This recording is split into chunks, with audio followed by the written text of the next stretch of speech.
Water signs, tignan po natin kung ano yung mensahe para sa iyo ngayong araw. Keep in mind po na ito ay general reading lamang, so hindi po lahat ay makaka-relate, so be open-minded. Sa mga hindi pa po nakasubscribe dito sa ating channel, please subscribe na po kayo. And palike na din po ng ating video, at sa mga nais pong mag-avail ng ating private readings, ng ating Evil Eye Amulet, ng ating Tears Bracelet, makikita nyo po yung link sa description box. Tarot Intentions by Aliana Reyes. And open po tayo for international shipping. By the way, para saan nga ba yung ating Tears Bracelet? Para saan ba yung ating Evil Eye Amulet? So, para po yan sa mga, ayan, yung ating, ano ba, pampaswerte po yan sa love life, sa career, sa business, saan pa? Sa, ayan, kung may mga inaayos kayong mga papers. Sa health, okay din po yan. Sa sugal, okay din, pero use it moderately. Iwas din po yan, pangontra sa aksidente. Tapos, pangontra din po yan sa barang, sa kulam, sa sumpa. Sa mga naiinggit po sa inyo, sa mga nagpapalipad hangin, ayan, sa mga nambabackstab po sa inyo, okay na okay po yan. Kaya kung interested po kayo, message na lang po kayo directly. Tignan natin ano yung mensahe. Overall energy spirit guide ni water signs, Cancer, Pisces, and Scorpio, Sun, Moon, Rising, and Venus. We have 10 of Wands. So, may struggle kayo dito. Para kasi nakikita ko dito yung mga struggle ninyo ngayon, water signs. Ito yung struggle na happy kayo na ginagawa. Ayan. Sabihin natin, nahihirapan man kayo, pero nakikita nyo kasi ito as good opportunity. Kasi pwedeng there is also time for growth para sa inyo. So, yes, nahihirapan kayo, pero alam mo na nag-grow ka through your hard works. Ayan po. At saka yung iba sa inyo, kasi ayan, may inspiration na po kayo. Kaya kahit na nahihirapan kayo, lumalaban pa rin po kayo sa buhay. Ayan. So, tingnan natin ano pa yung mensahe para sa'yo. Mensahe pa po natin, Spirit Guide for water signs, Cancer, Pisces, and Scorpio. Tignan natin. Mensahe pa po, Spirit Guide. We have mind games. Immature, testing you, analyzing you. So, mag-iingat ka kasi meron dito, pwedeng pinaglalaruan yung puso mo, pinaglalaruan ka. Oo, yung mga actions mo. Yes, yung iba sa inyo, meron dito na nesting po. Tinetest po kayo. So, mag-iingat kayo ha kung sino yung mga pagkakatiwalaan nyo. Tignan natin ano pa yung mga pwedeng mangyari sa'yo ngayong araw. Mga pwede pong mangyari kay water signs ngayon. We have 6 of Wands, you see. Meron ba kayong contest na sasalihan? Yung iba po sa inyo, ayan. So, siguro yung parang tinetest ka dito is pwedeng sasagot mo, sa kung gaano kakabilis mag-isip. Ayan po, sa galing mo. Okay. So, pwedeng hindi ka naman pala minamaliit ng taong to. Kung hindi, kailangan lang talaga yun para malaman niya kung karapat-dapat ka ba dito sa kung ano mga award na ito na ibibigay. So, yung iba po sa inyo, ayan na, we have 6 of Wands. Meron naman ako nakikita dito. Pwedeng yung iba sa inyo, hindi ko alam kung nagsasama na ba kayo. Or, meron dito malapit ng ikasal para po kasing nagbabago yung isip. Siguro nakikita nyo yung mga red flags ng person ninyo. Ayan, siguro mas marami kasi yung red flags. Kaya yung iba sa inyo, napapaisip kayo kung siya ba talaga yung gusto nyong makasama. Ganyang uri ba ng tao. Tignan natin ano pa yung mensahe. Mga pwede pa pong maganap ngayong araw. So we have 5 of Pentacles. So may struggle tayo dito. Pero sabi ko nga sa inyo, yung struggle nyo naman kasi is happy naman kayong ginagawa yung struggle na yan, or yung mga, kunwari nai-stress kayo, pero nandun pa rin kasi yung fulfillment. Tignan natin. We have 5 of Swords. Ayan, mag-iingat lang po talaga kayo kasi meron dito pwedeng mag-tridor sa'yo. Pwedeng may magkalat ng chismis about sa'yo dito. Meron din pwedeng may mangungutang sa'yo dito. Pero nagpapanggap lang pala na kailangan niya ng pera. So, huwag kayo basta-basta magtitiwala. Use your intuition. Use your mind here. Ayan po. Tignan natin, pagdating naman po sa pamilya, kamusta yung pamilya mo. We have 9 of Cups. So, yan. Masayang family ito eh. We have Page of Cups. So, masayang family, masayang pag-uusap. Pwedeng yung mga conversations po ninyo, magagaan lang ba sa buhay? Ayan, magagaan lang sa dibdib. Tapos, kung may mga na-achieve naman yung family members mo, happy ka, at ganun din naman sila sa mga achievements mo. Very proud nga sila sa'yo. Ayan o. Or kung sino man tong may achievements ngayon sa family po ninyo. Very proud kayong family. Tingnan natin, pagdating naman sa mga friends. Sa mga friends, we have 5 of Cups.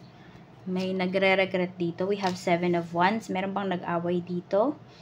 Ayan, merong nagkatampuhan. So, meron dito nagsisisi na po. Kaya lang kasi merong nagmamatigas. So, parang yung isa nagsisisi na, yung isa naman nagmamatigas. Ganyan. Pwede rin naman na hindi kayo yan. Pwedeng naiipit lang kayo sa pag-aaway ng mga friends po ninyo.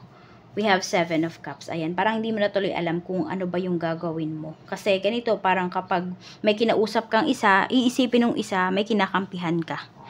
So, siguro kung hindi ka nga damay dyan sa, gulo ng mga kaibigan mo, pahupain mo muna yung mga init ng ulo nila, yung mga emosyon nila bago ka kumilos. Ayan. Pero kung matatanda naman na kayo, hayaan mo na lang muna sila na maayos yung gusot nila. Kasi yun nga nakikita ko dito eh, baka kasi ikaw pa yung maipit. O baka sabihin pinagsisira mo pa sila. So yan, kaya mag-iingat ka. Tignan natin pagdating sa yung kaperahan, we have Temperance. We have Ace of Cups. So paparating na po yung big blessings na hinihintay mo pagdating sa iyong pera. Naghintay ka dito, hindi ka nagmadali. Water signs, kaya ibibigay na po yan sa'yo. Yung iba sa inyo, parang naiinip na nga kasi kayo dahil pwedeng nung nakaraan nyo pa kailangan yung pera. Pero kasi pwedeng mas kailangan nyo yan ngayon. Mas makakapag-isip po kayo ng maayos kung saan nyo yan gagamitin, gagastusin. Kung ano man tong pera na marireceive po ninyo. Minsan kasi talaga iniisip mo na yun yung perfect time na marireceive mo yung pera. Pero hindi pala, mas perfect time pala kung kailan talaga siya ibibigay sa'yo ni Universe. Tignan natin pagdating naman po sa mga nag-apply ng trabaho. We have Knight of Swords. Yung iba po sa inyo, try nyo mag-apply ulit sa iba pa. Kasi po yung iba sa inyo, ayun, parang hindi ko alam kung naging padalos-dalos ba kayo or napilitan lang ba kayo nitong mga nakakaraan na mga in-applyan po ninyo. Kung ganun yung naramdaman ninyo, apply kayo sa iba. Pero kung hindi naman, wait lang po kayo dito. Kasi meron pa rin namang good news na paparating sa inyo. Tignan natin, ano pa yung mensahe pagdating naman sa mga nag-apply ng mga papers. Ayan, yung mga papers pa na laging nare-reject. Tignan natin kung ma-approve na ba yan. We have the Sun. Yes, very positive po yung inyong energy.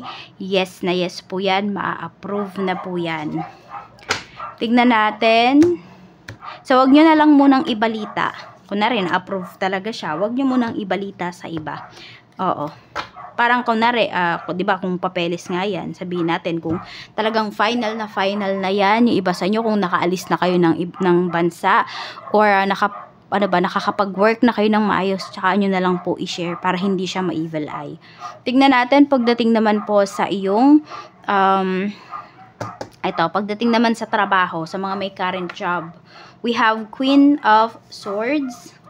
Tapos, we have 7 of Swords. Kailangan nyo lang dito maging maingat talaga pagdating sa trabaho. Hindi ko alam kung pinag-iinitan ba kayo or yan ba yung nafe-feel mo. Water signs.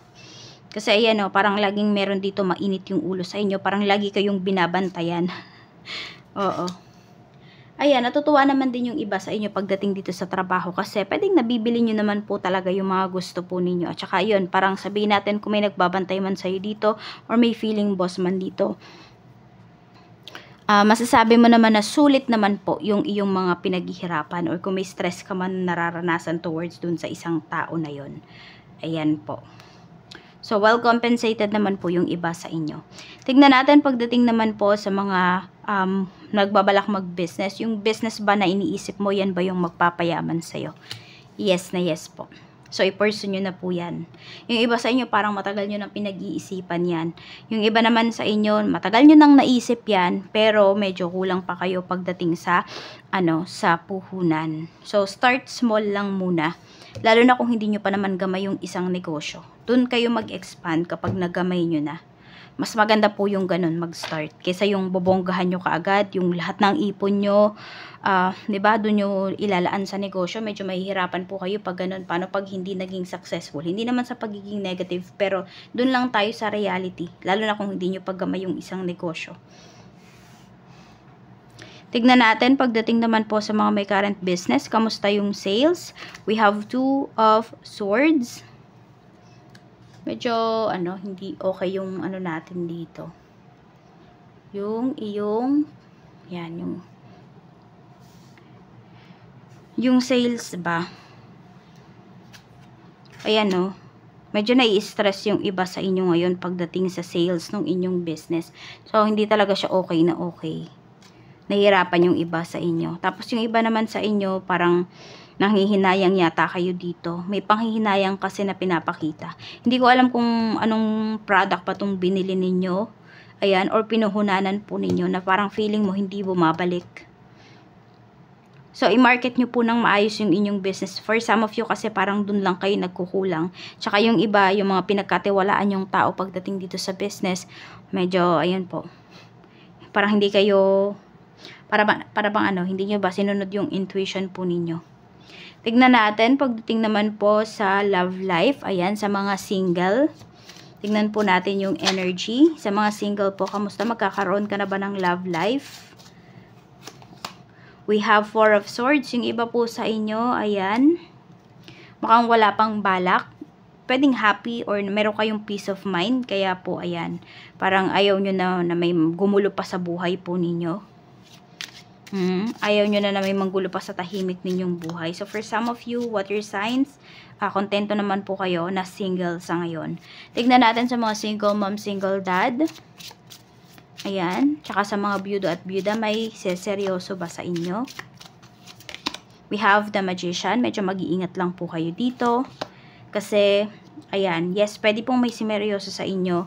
Kaya lang, pwedeng hindi nyo pa namimit yung tao na yan.